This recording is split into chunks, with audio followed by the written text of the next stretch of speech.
Qu'est-ce que le règlement SFDR ? Le règlement dit SFDR est une des déclinaisons du plan d'action européen en faveur du climat suite à l'accord de Paris en 2015. En quelques mots, il contribue à réorienter les flux financiers vers le financement d'activités durables, ces dernières étant définies au travers d'un autre règlement européen, la taxonomie. L'objectif du Sustainable Finance Disclosure Regulation est d'établir des règles de transparence harmonisées au sein de l'Union européenne quant à la prise en compte de la durabilité dans les investissements réalisés par les acteurs financiers. Ce risque est appréhendé selon deux critères. Premièrement, l'impact que peuvent avoir des événements extérieurs en matière de durabilité sur le rendement du produit financier et deuxièmement, les incidences négatives de l'investissement réalisé. Donc pour se conformer à ce règlement, les sociétés de gestion doivent classer leur gamme de fonds selon le niveau d'intégration du risque de durabilité, à savoir les produits qui promeuvent des caractéristiques environnementales et ou sociales, ceux qui intègrent un objectif d'investissement durable et les autres produits. Isabelle, est-ce que vous pouvez nous en dire un peu plus sur cette nouvelle réglementation ? Oui, elle est majeure. Si les articles 8 et 9 du SFDR font la promotion des objectifs environnementaux et ou sociaux, et des objectifs de durabilité, il convient de se rappeler que les émetteurs au sein des portefeuilles doivent au demeurant avoir des pratiques de bonne gouvernance et très peu de controverses. Et vous, Marc, ça se passe comment pour les fonds n'ayant pas opté pour l'article 8 ou 9 ? Pour ces fonds, la prise en compte des facteurs de durabilité n'est pas adaptée à leur stratégie.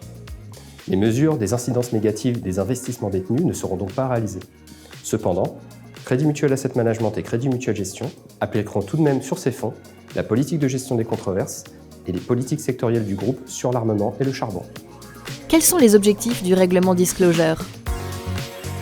Les principaux objectifs du règlement sont d'assurer un alignement entre les documents commerciaux et la réalité des pratiques, d'assurer la comparabilité des produits et enfin, d'orienter les investisseurs vers des investissements plus responsables, tout en empêchant le greenwashing.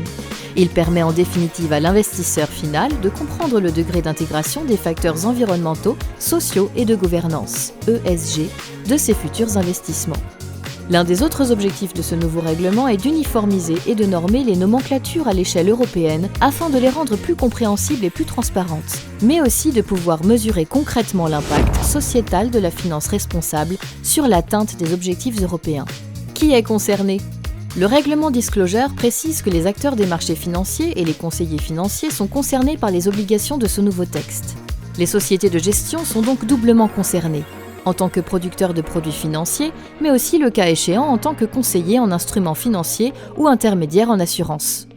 Que cela change-t-il pour nous ? Concrètement, l'application du SFDR implique 3 changements. Apprendre et utiliser le nouveau vocabulaire lié à l'introduction du règlement, y compris celui de la taxonomie, intégrer la refonte des documents de présentation et de vente pour être conforme avec celui-ci. Et vous, Nora, ça va ? C'est une nouvelle évolution réglementaire, tsunami pour les services juridiques.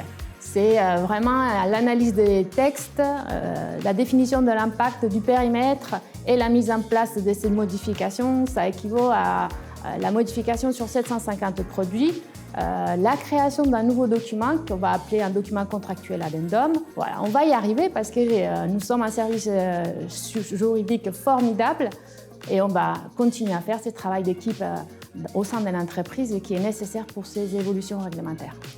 Et enfin, informer et former nos clients, prospects et nos collaborateurs à ces nouveaux usages et à ces nouveaux indicateurs de durabilité.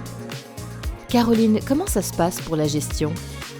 Dans la gestion, nous intégrons les critères extra-financiers de longue date, notamment en matière de gouvernance et d'environnement. Le SFDR permet d'intégrer désormais dans un cadre commun les critères extra-financiers. La prise en considération de ces critères extra-financiers permet de considérer l'entreprise avec l'ensemble des parties prenantes et d'avoir un alignement d'intérêts dans nos investissements.